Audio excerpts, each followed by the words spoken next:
Question to every bilinguals and anyone who can speak more than 2 languages. How do you deal with 3 languages or anything to do with more than 2 languages?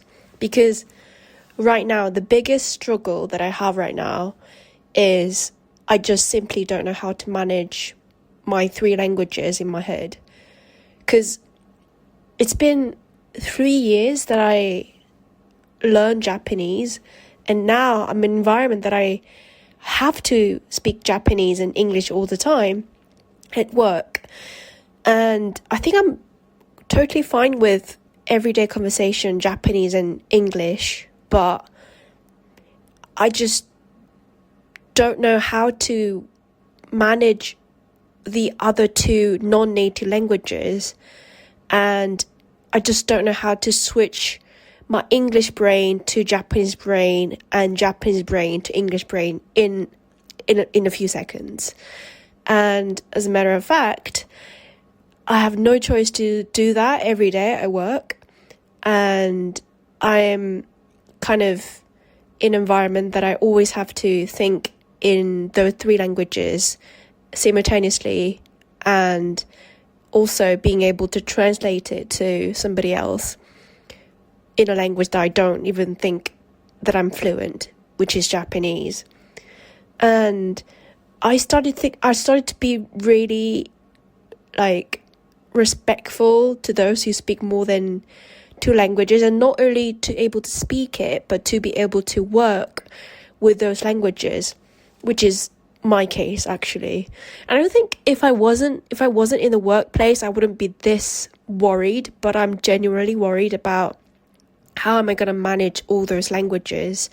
And actually the biggest worry that I have right now is that I think I'm quite okay with switching Korean to English and Korean to Japanese, because English, of course, I've been speaking and learning this language for 2 decades, and I'm working on it, and I've been training it for years and years on my own. And yes, I was in the UK, but even after the UK, I kept on listening, I kept on speaking, reading every day for decades, and I think I'm pretty well trained to speak and switch my brain to Korean brain to English brain. But I'm not 100% confident, of course. I'm still learning it. I'm still cultivating this skill. And also, same with Korean and Japanese. Yes, it's been only 3 years I learned this language, but the first year I learned it quite intensely because I was learning it in Japan, and I was in an environment that I had to speak it because I was living in Japan. So while I was learning Japanese, because I was learning with my native language brain, okay, I think all the terms and every expression that I'm going to say in this episode is going to be quite complicated, and somebody would say, what the hell are you talking about? But I think any bilinguals, anyone who speaks more than 2 languages will be able to know what I mean, because there's something strange and something really hard to articulate about the language skills thingy, because I think it's really different about being fluent in that language and being able to good at communicating in that language. I think everyone who's been quite passionate with learning languages and being passionate with adjusting to the new language will understand what I'm talking about. Yes, anyway, I think this episode is going to be me complaining about myself right now and not being able to adjust to the new environment. I mean, it's been only 1 month, but it's pretty much of an issue, and I've been thinking about it. I've been worrying about it. I've been kind of craving for a good advice from somebody who is in the same situation. So this is like my disclaimer that I want advice and I want somebody else's experience so I can learn from it. So anyways, so since I have to work in that environment, again, to start with, like Korean brain to English brain, fine. English to Japanese, Korean to Japanese seems alright. I'm working on it, but I think I've done it well. So it's not a bit of a big problem for me to translate Japanese to Korean or vice versa. I'm not good at it, but I think I'm okay with it as long as it's like everyday conversation. But there's a big issue with Japanese and English relationship. I think I talked about it, but I think there's such an understandable and plausible reason why Koreans and Japanese aren't very good at English. I'm not saying everyone is bad at it, but still, it is true that it's not that common to find a Korean and Japanese who's like amazingly fluent in English as much as, let's say, Germany, because I mean, most of German people I met, they were very fluent and also with the Northern European countries as well. It's only because of the relationships between those languages is what makes it hard or easy for people to learn English and be fluent in English. And I think same with the relationship with Japanese and Korean. I think the reason I was able to learn fast Japanese compared to the other people at school in Japanese language school is purely because I have the Korean privilege, and because it's the closest language to Japanese, it didn't take me a while to understand the system of Japanese and being able to kind of guess how to say that thing to Japanese, because simply I just had to use my Korean brain and that didn't really matter. But you simply cannot be able to be fluent and really good at speaking in English if you're 100% thinking in Korean brain or Japanese brain. So my issue is, like I said earlier, is that it's so hard for me to switch from Japanese to English Japanese. It's so bloody hard. And it's been 3 weeks that I'm in this environment, but again, it's my biggest fear, biggest worry about, okay, like how I'm gonna say this to English, how I'm gonna say that to Japanese, like what the hell, like. So the thing is, at work, I think I'm getting used to the job itself well. I'm not like really, really good at it. I'm not fantastically good, but still, I do have much of an issue with language and stuff, especially with Japanese and English. And I can't always rely on Japanese and English relationship, because I also have a Korean colleague that I also have to communicate very well. So, yeah, how am I going to manage those 3 languages? And especially Japanese and English, I wish I have a bilingual friend who is bilingual in Japanese and English. How are they thinking in their brain? And I don't know. And it really is an issue.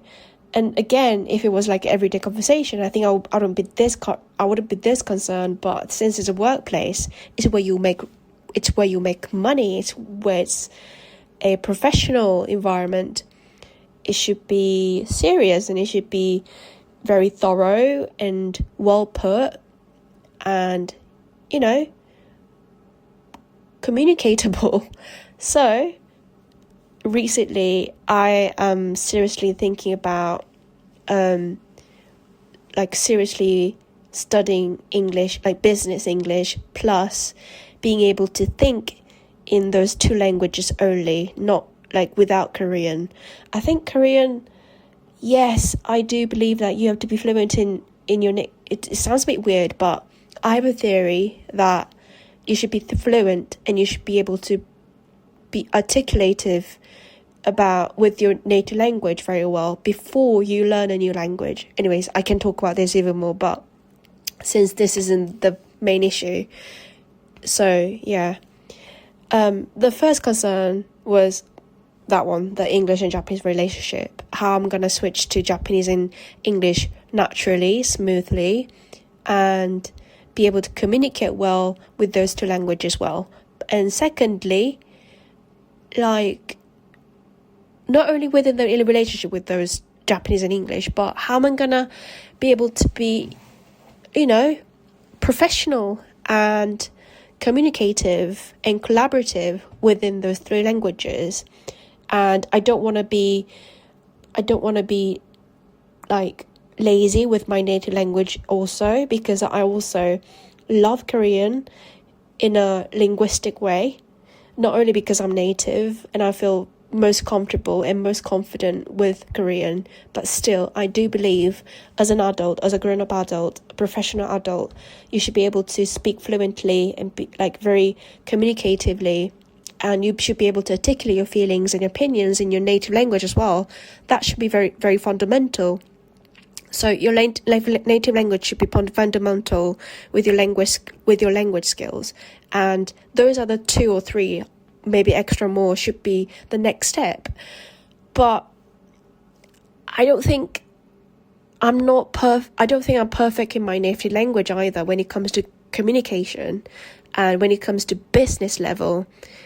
I mean, thinking back about my last 1.5 year work experience in Korea, I don't think I wasn't that good at like being able to rightly put my opinions and be able to collaborate and to be able to, to talk about and articulate my opinions and my thought thoroughly and well put.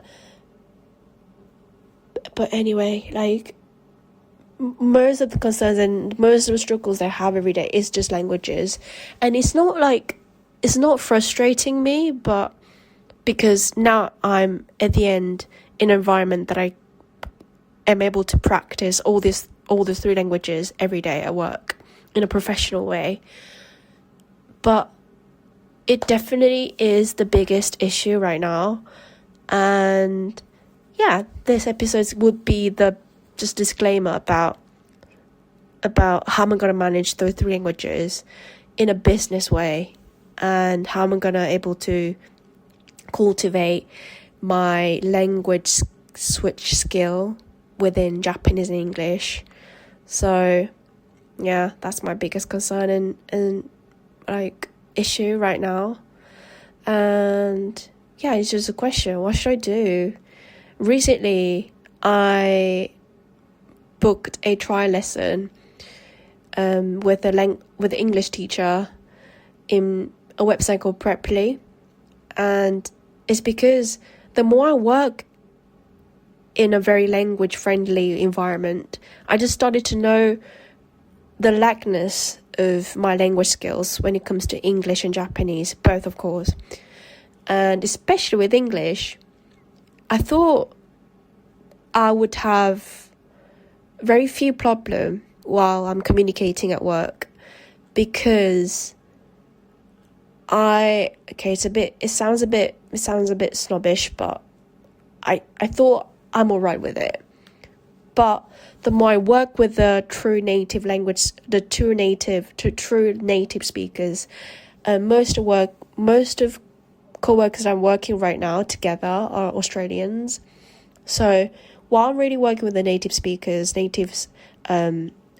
and when it comes to business, I just realized that I'm really not good at it, and I really should work on it, like, constantly. And with the professional teacher, with a native speaker, how I'm gonna able to like say this thing smoothly, very like, I